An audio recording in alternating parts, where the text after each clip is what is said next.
وبما أني قادري أقول أدرك عبدك جيلاني أدرك عبدك جيلاني. الحمد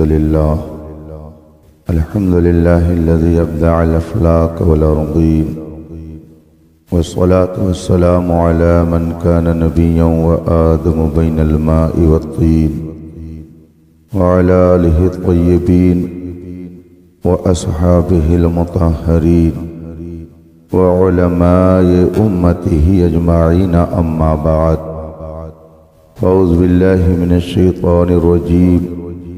بسم الله الرحمن الرحيم. أطيعوا الله وأطيعوا الرسول وأولي الأمر منكم. صدق الله العظيم وصدق رسوله النبي الأمين الكريم، ونحن على ذلك لمن الشاهدين والشاكرين، والحمد لله رب العالمين. ممبر پاک پر جلوہ فرما علماء ذوی الاحترام، ائمہ کرام، طلبہ علوم نبوت، حاضرین باوقار، حاضرین محترم، یہ عظیم الشان اجلاس جس میں ہم اور آپ شرکت کی سعادت حاصل کیے ہوئے ہیں، محسن کائنات، خاتم پیغمبراں سیدنا محمد عربی صلی اللہ تعالی علیہ وآلہ وصحبہ وسلم کی یاد میں منعقد ہے. قابل مبارکباد ہیں آپ سب حضرات کی ماہ ربیع الاول شریف کی آمد کے موقع پر اپنے نبی کی بارگاہ میں غلامی کا ثبوت دیتے ہوئے محفلیں منعقد کر رہے ہیں اور اپنی محبتوں کی نظر کائنات کے اس عظیم محسن کی بارگاہ میں پیش کر رہے ہیں. رب کائنات آپ سب کی اس جد و جہد کو شرف قبول عطا فرمائے اور زندگی کی آخری سانس تک نبی پر قربان ہونے کا جذبہ برقرار رکھے. مجھ سے پیشتر آپ نے پند و موعظت اور خطاب و تقریر سے اپنے آپ کو محظوظ کیا، اور ابھی کچھ دیر پہلے نعت نبی سن کر اپنے دل و دماغ کو تازہ کیا. تھوڑی دیر کے لیے میں بھی آپ کے بیچ ہوں. اللہ تبارک و تعالی اپنے محبوبوں کے صدقے میں ہم سب کی حاضری کو شرف قبول عطا فرمائے.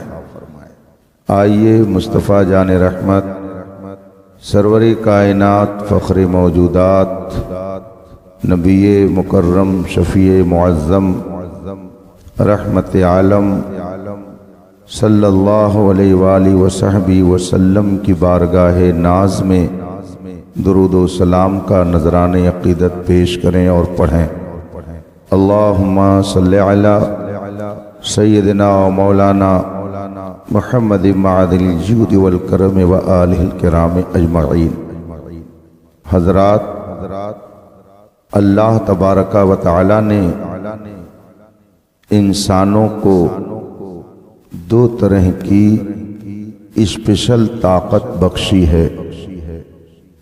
ایک سوچنے سمجھنے کی طاقت ہے اور ایک کرنے کی طاقت ہے. مثلاً آپ کھانا کھاتے وقت اپنے ہاتھ کو حرکت میں لاتے ہیں، منہ کو حرکت میں لاتے ہیں، یہ کرنا ہے. لیکن اس کام سے پہلے آپ کے ذہن میں یہ بات آتی ہے کہ مجھے کھانا کھانا ہے، تو کھانا کھانے کا تصور اور خیال آپ کو آیا، یہ کسی اور طاقت نے کام کیا، اور پھر آپ جب کھانے لگے تو یہ کام کسی اور طاقت نے کیا ہے۔ دل اور دماغ اللہ نے دیا ہے سوچنے اور سمجھنے کے لیے، اور ہاتھ پیر آنکھ ناک منہ کان دیا ہے اللہ نے کام کرنے کے لیے۔ اس کو دوسرے لفظوں میں آپ یوں سمجھ سکتے ہیں کہ عقل کا کام اور ہے اور ہاتھ اور پیر کوئی اور طاقت کرتی ہے، اور کرنے کا کام کوئی اور طاقت کرتی ہے۔ پہلے کرنا نہیں ہوتا ہے بلکہ پہلے ماننا ہوتا ہے۔ پہلے کسی چیز کو مانے گا، پھر اس کے بعد میں آدمی کوئی کام کرے گا۔ مثلا آپ نے کسی عالم کو یہاں تقریر کرنے کے لیے فون کیا تو پہلے آپ مان چکے ہوں گے کہ وہ تقریر کرتے ہیں، اس کے بعد پھر آپ نے فون کیا تو فون کرنا یہ کام ہوا، اور ان کے بارے میں یہ سمجھ لینا کہ وہ تقریر کرتے ہیں یہ ماننا ہوا۔ ماننا پہلے ہوتا ہے اور کرنا بعد میں ہوتا ہے۔ اسی لیے جو بغیر مانے ہوئے کرتا ہے اس کے کرنے کا کوئی اعتبار نہیں ہوتا ہے۔ رسول پاک صلی اللہ علیہ وآلہ وصحبہ وسلم کے زمانے میں کچھ لوگ ایسے تھے کہ جو کرتے تو تھے مگر مانتے نہیں تھے۔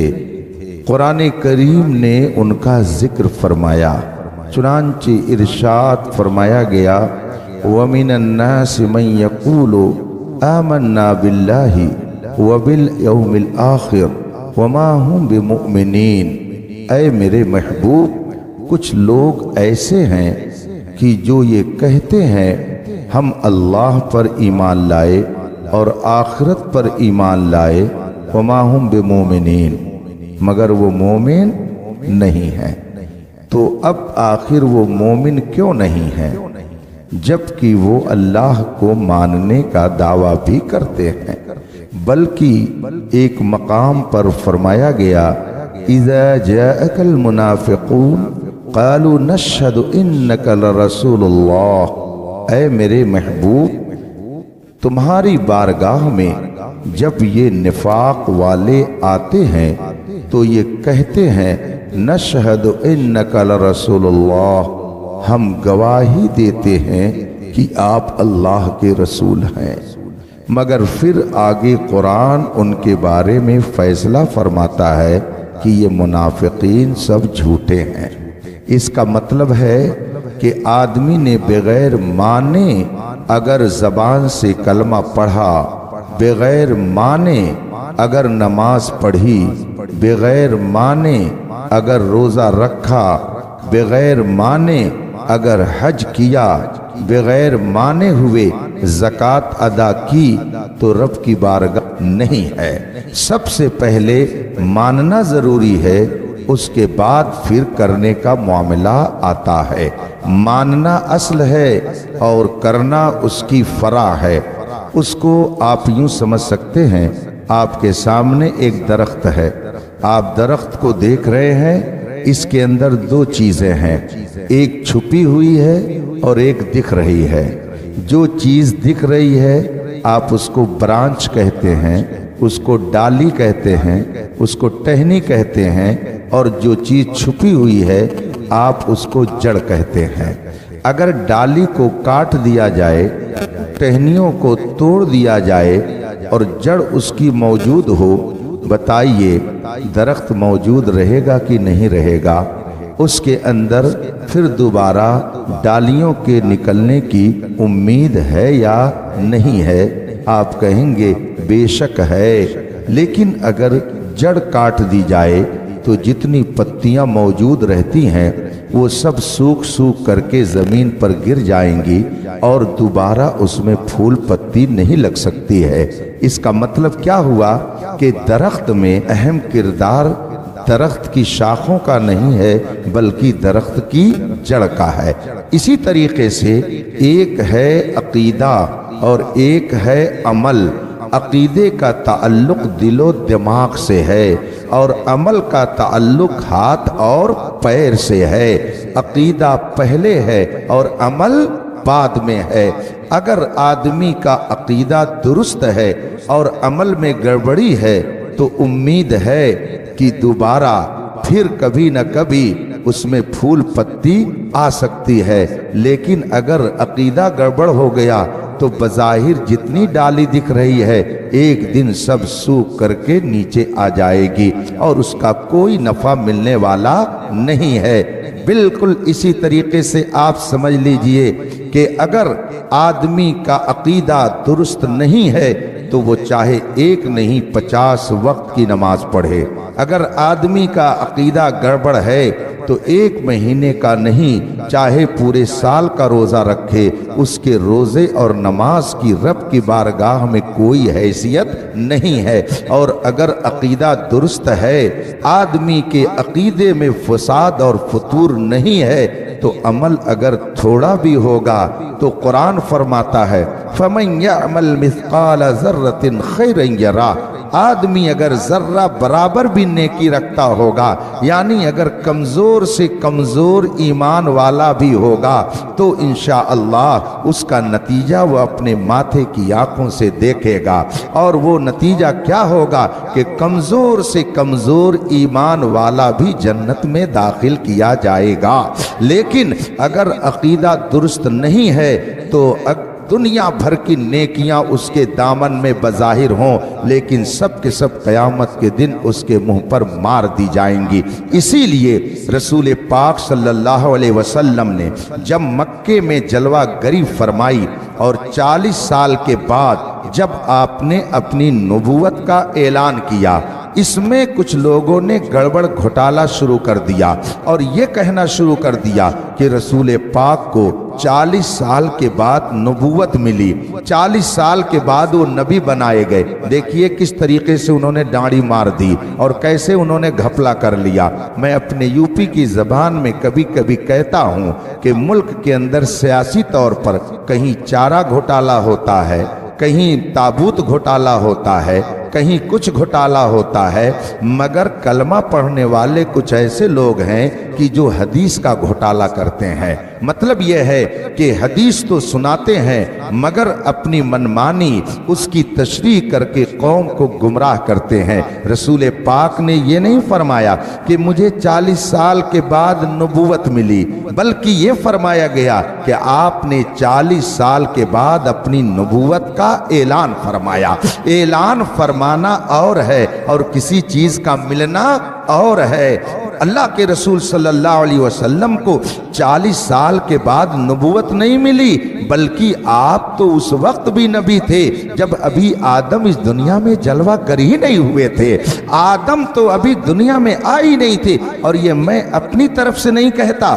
اٹھائیے حدیث کی کتاب، اور حدیث کی بات آئی ہے تو یہ بھی ذہن میں رکھیے کہ اس میں بھی کچھ لوگ گڑبڑ گھوٹالا کرتے ہیں اور کہتے ہیں بخاری شریف میں دکھاؤ کہاں لکھا ہے، بخاری شریف میں دکھاؤ کہاں لکھا ہے۔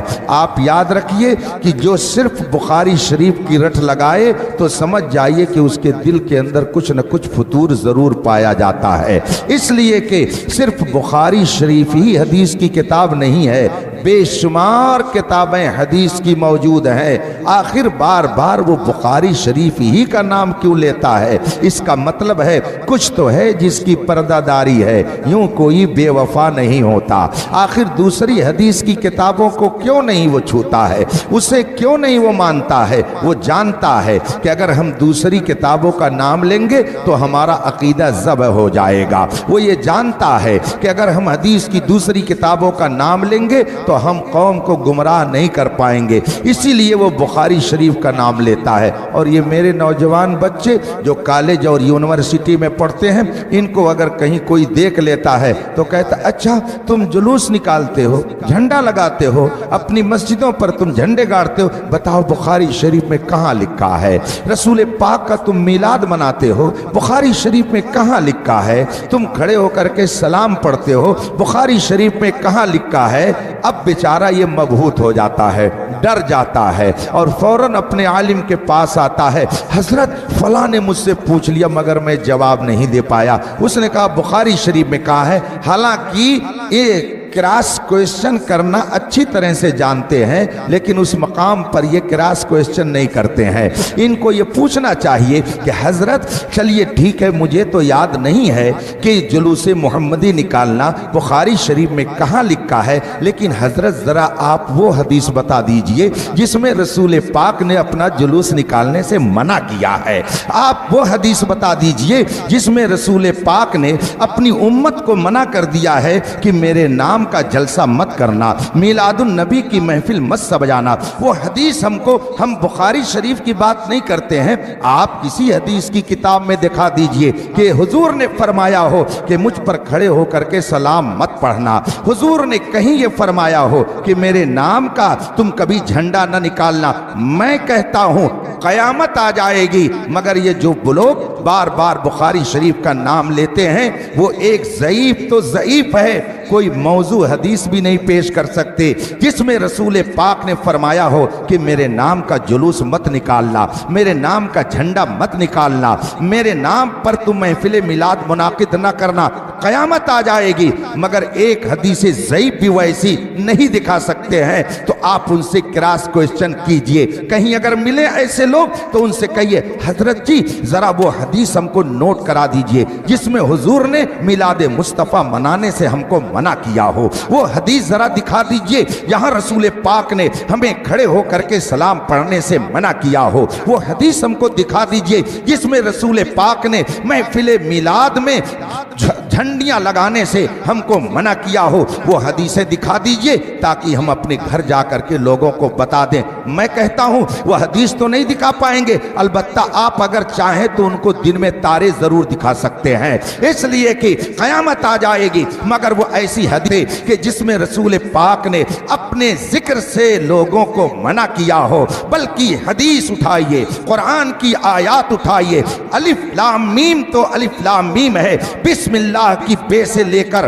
والناس کی سین تک اگر محبت کی نظر سے پڑھیے، تحقیق کی نظر سے پڑھیے، عشق رسالت کی نظر سے پڑھیے تو شاعر کا یہ شعر آپ کی زبان پر آ ہی جائے گا کہ بسم اللہ کی بے سے لے کر والناس کی سین تک یہ سب کے سب میرے مصطفیٰ کا ذکر ہے، رسول پاک کی عظمت کا اظہار ہے۔ الف لام میم کی سورہ سے لے کر کے والناس کی سورہ تک جس بھی کلمے کو آپ اٹھائیے ہر کلمے میں نبی کی عظمت کا آپ کو جلوہ نظر آئے گا، لیکن جو بے عشق محمد پڑھاتے ہیں بخاری، آتا ہے بخار ان کو بخاری نہیں آتی۔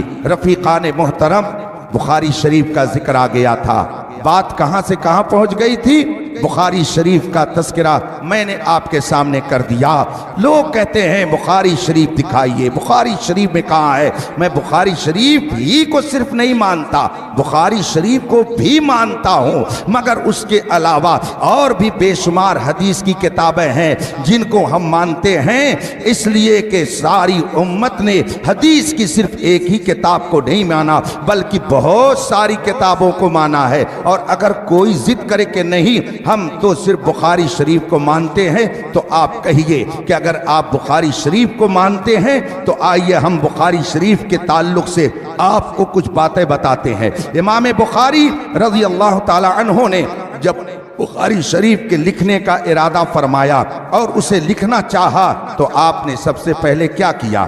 جب اپنے وطن سے حج کے لیے مکہ مکرمہ تشریف لے گئے تو آپ نے حج کے بعد سوچا کہ میرے ذہن میں، میری عقل میں، میرے دماغ میں، میرے دل میں جو بہت ساری رسول پاک کی حدیثیں موجود ہیں ان کو میں قلم بند کر دوں تاکہ آنے والے لوگ اس سے فائدہ اٹھائیں۔ آپ نے قلم لیا کاغذ لیا، دوات لی اور پہنچ گئے مطاف میں۔ خانہ کعبہ کے سامنے حضرت امام بخاری جا کر بیٹھ گئے اور سوچا کہ لاؤ جو حدیث رسول مجھے یاد ہے میں اسے قلم بند کر دوں اور اسے کاپی پہ نوٹ کر دوں، مگر لکھنے سے پہلے خیال آیا بات کس کی لکھنے جا رہا ہوں، ارشاد کس کا نقل کرنے جا رہا ہوں، وہ محبوب جو ساری کائنات کا محبوب ہے، جس سے بہتر کسی کی بات نہیں ہو سکتی ہے، جو مسکرائے تو غمزدوں کے لیے راحت کا سامان بن جائے، جو محفل میں آئے تو اسے لالا زار بنا دے، جو گلیوں سے گزر جائے تو اسے معطر کر دے، جو باغ میں چلا جائے تو خزاں کو بہار میں تبدیل کر دے، ایسی عظیم ذات کی میں بات لکھنے جا رہا ہوں۔ ایسے نہیں لکھنا ہے، قلم رکھ دیا، کاغذ رکھ دیا، دوات رکھ دی، پہنچ گئے زمزم شریف کے پاس۔ آب زمزم سے آپ نے غسل فرمایا اور آنے کے بعد 2 رکعت آپ نے مقام ابراہیم کے پاس نماز پڑھی، اور نماز پڑھنے کے بعد پھر ایک حدیث کو آپ نے قلم بند کیا اور اسے کاپی میں نوٹ کیا۔ اب جب دوسری حدیث لکھنا چاہتے ہیں تو پھر ذہن میں بات آتی ہے مصطفیٰ کی بات ہے، آقائے دو جہاں کا ارشاد ہے، اس کو لکھنے کے لیے ذرا اور اہتمام کر لیا جائے۔ اب دوسری حدیث لکھنی ہوئی تو پھر گئے زمزم شریف کے پاس اور پھر آپ نے غسل کیا، اور اس کے بعد میں آ کر پھر آپ نے 2 رکعت نماز نفل مقام ابراہیم کے پاس پڑھی۔ اس طریقے سے امام بخاری نے پوری بخاری شریف کی ایک ایک حدیث کو قلم بند کیا ہے۔ اس طرح سے امام بخاری نے ایک ایک حدیث کو لکھا ہے۔ آئیے تمام ان لوگوں کو آپ جمع کر لیجئے جو بخاری شریف اور بخاری شریف کا نام لے کر کے قوم کو گمراہ کرتے ہیں، ان سے پوچھئے کہ ذرا ہم کو ایک حدیث ایسی دکھا دیجئے جس میں حضور نے یہ فرمایا ہو کہ میری حدیث لکھنے سے پہلے جا کر کے آب زمزم سے تم غسل کر لینا، میری حدیث کو لکھنے سے پہلے تم 2 رکعت نماز نفل مقام ابراہیم کے پاس پڑھ لینا۔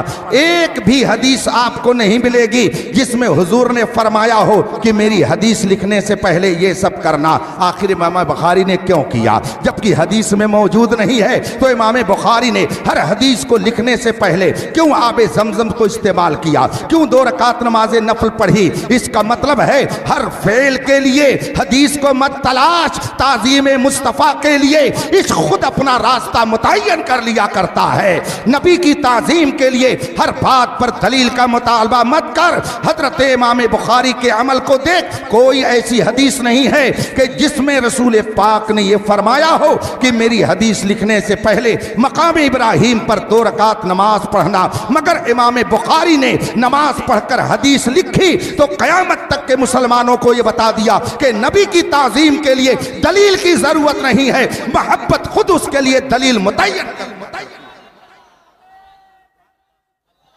اور جب امام بخاری رضی اللہ تعالی عنہ نے رف تیار کر لیا، پوری فائل جب تیار ہو گئی تو مکہ شریف سے لے کر وہ مدینہ منورہ چلے۔ مکہ سے کہاں چلے؟ مدینہ منورہ چلے۔ کہاں چلے؟ مدینہ منورہ چلے۔ اس کا مطلب ہے کہ رسول پاک کے روضے پر جانا یہ بدعت اور ناجائز نہیں ہے، یہ امام بخاری کا طریقہ ہے۔ اب اگر کوئی بخاری شریف کا نام لیتا ہے تو اس سے کہو تمہارے مولوی ابن تیمیہ نے تو لکھا ہے کہ کسی مزار شریف پر جانا، بلکہ رسول پاک صلی اللہ علیہ وسلم کے روضہ اطہر کا نام لے کر اس نے لکھا ہے کہ روضہ رسول کی زیارت کو سفر کر کے جانا ناجائز و حرام ہے۔ بخاری شریف کی رٹ رکانے والوں سے جا کر کے آپ پوچھو کہ تمہارا پیر، تمہارا شیخ، تمہارا امام ابن تیمیہ تو لکھ رہا ہے کہ روضہ رسول پہ جانا حرام ہے، اور تو بخاری شریف کی رٹ لگاتا ہے۔ اور امام بخاری نے جب اپنی پوری کتاب کا مسودہ تیار کر لیا، رف تیار کر لیا، تو فیر کرنے کے لیے وہ مکہ مکرمہ سے روضہ رسول پر جا رہے ہیں۔ اس کا مطلب ہے کہ اگر تم بخاری شریف کتاب کو مانتے ہو تو صرف زبان سے مانتے ہو، الحمدللہ ہم بخاری شریف کو دل سے مانتے ہیں۔ اسی لیے تو اعلیٰ حضرت نے فرمایا ہے کہ جب تم روضہ رسول پر جاؤ تو کس تصور سے جاؤ؟ حرم کی زمین اور قدم رکھ کے چلنا، ارے سر کا موقع ہے وہ جانے والے۔ امام بخاری رضی اللہ تعالیٰ عنہ مکہ مکرمہ سے مدینہ منورہ تشریف فرما ہوتے ہیں، اور پھر رسول کریم صلی اللہ علیہ وسلم کی بارگاہ میں حاضری کے بعد ان کا طریقہ کیا تھا؟ ایک حدیث کو پڑھتے تھے اور اس کے بعد میں مراقبے میں چلے جاتے تھے، سر جھکا لیتے تھے اور آنکھ بند کر لیتے تھے۔ کیا عقیدہ تھا امام بخاری کا کہ یہ حدیث رسول ہے، میں ذرا رسول پاک کو سنا دوں۔ اور یاد رکھیے یہ روضہ رسول پر جا کر کے امام بخاری نے کیا ہے، ایسا نہیں کہ رسول پاک اپنی ظاہری حیات کے ساتھ مسجد نبوی میں تشریف فرما تھے اور حضرت امام بخاری نے جا کر بیان کیا ہے، بلکہ روضہ رسول پر حضرت امام بخاری نے حاضری دے کر کے ایک حدیث سنائی اور پھر اللہ کے رسول کی بارگاہ میں عرض کہ یا رسول اللہ کیا آپ نے یہ فرمایا ہے؟ اور یہ کہہ کر کے آنکھ بند کر لی، سر کو جھکا لیا، دامن پھیلا دیا۔ اعلیٰ حضرت فرماتے ہیں لبوا ہیں، آنکھیں بند ہیں، پھیلی ہیں جھولیاں، کتنے مزے کی بھیک تیرے پاک در کی ہے۔ امام بخاری نے اپنے دامن کو پھیلا کر کے یہ بتا دیا، اے بخاری شریف کی رٹ لگانے والو، اگر تم رسول پاک سے مانگنے کو شرک کہو گے تو تمہارا بخاری شریف کا نام لینا رب کی بارگاہ میں کبھی معتبر نہیں ہو سکتا ہے۔ آؤ اہل سنت کے دامن میں وابستہ ہو جاؤ، یہاں سے تم کو یہ سبق ملے گا کون دیتا ہے، دینے کو منہ چاہیے، دینے والا ہے سچا ہمارا نبی۔ سیدنا امام بخاری ایک حدیث پڑھ کر اور مراقبے میں چلے جاتے۔ بند کر دے اس لیے کہ بارش آ رہی ہے، بتائیے کیا ہو، جلدی سے بتائیے، اس لیے کہ تھوڑی دیر اور آپ ایسے بیٹھے رہیں گے، بیٹھے رہیے، درود شریف پڑھ لیجئے اور تصور کر لیجئے گنبد خضرا کا اور امام بخاری رضی اللہ تعالیٰ عنہ کا یہ عمل آپ اپنی نظروں کے سامنے رکھیے۔ امام بخاری رضی اللہ تعالیٰ عنہ ایک حدیث پیش کر دیتے اور پھر سر جھکا لیتے۔ حضرت سیدنا شیخ عبدالحق محدث دہلوی رضی اللہ تعالیٰ عنہ اپنی کتاب اشعۃ اللمعات شرح مشکات میں تحریر فرماتے ہیں کہ امام بخاری ایک حدیث روضہ رسول کی طرف متوجہ ہو کر سنا دیتے اور مراقبے میں چلے جاتے اور وہ یہ سمجھتے کہ ابھی ادھر سے جواب آئے گا، ابھی رسول پاک کی طرف سے جواب آئے گا، اور جب جواب دل میں آ جاتا تب امام بخاری اس کو رف سے فیئر کیا کرتے تھے۔ اس سے پتہ یہ چلا امام بخاری کا یہ عقیدہ نہیں تھا کہ نبی مر کر مٹی میں مل گئے، بلکہ امام بخاری کا عقیدہ وہ تھا جو بریلی کے رضا نے بتایا ہے، تو زندہ ہے واللہ، تو زندہ ہے واللہ، میری چشم عالم سے چھپ جانے والے۔ اور یہ بھی عقیدہ امام بخاری نے اپنا بتا دیا کہ نبی چاہے قبر انور کے اندر ہو یا باہر ہو، ان سے کوئی شے پوشیدہ نہیں ہے۔ تبھی تو اعلیٰ حضرت نے فرمایا دور و نزدیک کے سننے والے وہ کان، کان لالے کرامت پہ لاکھوں سے سیدنا امام بخاری رضی اللہ تعالیٰ عنہ نے اس طریقے سے بخاری شریف کو جمع فرمایا۔ ترمذی شریف کا نام بھی آپ نے سنا ہوگا۔ میں نے بخاری شریف کا ذکر کر کے یہ باتیں اس لیے رکھ دی کہ اگر کوئی غیر مقلد، کوئی وہابی جو اپنے آپ کو اہل حدیث کہلاتا ہو، اگر کہے بخاری شریف میں کہاں ہے تو اسے کہو بھائی تم بخاری شریف کتاب کو مانتے ہو، امام بخاری کو مانتے ہو کہ نہیں مانتے ہو، پہلے یہ بتاؤ۔ اس لیے کہ امام بخاری کا تو عقیدہ یہ ہے کہ نبی قبر انور کے اندر زندہ ہے، اور تو اپنی کتاب میں لکھتا ہے کہ نبی مر کر مٹی میں مل گئے۔ تو کہتا ہے کہ نبی سے کچھ مت مانگو، نبی کچھ نہیں دے سکتے ہیں، نبی سنتے نہیں ہیں، جبکہ امام بخاری کا عقیدہ یہ تھا کہ نبی سنتے ہیں، قبر کے اندر بھی سنتے ہیں، قبر کے باہر بھی سنتے ہیں۔ تمہارے مولوی نے اپنی کتاب میں لکھا ہے، ابن تیمیہ نے اپنی کتاب کے اندر تصریح کی ہے کہ روضہ رسول پر زیارت کے لیے جانا حرام ہے، جبکہ امام بخاری اپنی پوری فائل لے کر کے مکہ مکرمہ سے مدینہ منورہ جاتے ہیں۔ ان کا عقیدہ ہے کہ نبی کے روضے پر جانا یہ حرام نہیں ہے بلکہ باعث ثواب ہے، اسی لیے تو امام بخاری وہاں گئے۔ اب بتا اگر تو بخاری شریف کو مانتا ہے تو امام بخاری کے عقیدے کو مانتا ہے کہ نہیں مانتا ہے؟ اس سے پہلے فوراً یہ سوال کیجئے، اور پھر بات آ گئی تو اور آگے سن لیجئے۔ تو میں اپنی گفتگو کو بڑی تیزی سے منزل تک پہنچا کر کے میں بھی اپنی منزل کی طرف روانہ ہونے والا ہوں۔ امام بخاری رضی اللہ تعالیٰ عنہ کا جب انتقال ہوا، سبحان اللہ، جب وہ یہ دنیا سے گئے، خدمت حدیث کرتے ہوئے گئے، ان کا مزار مبارک کہاں پر ہے؟ نہیں معلوم؟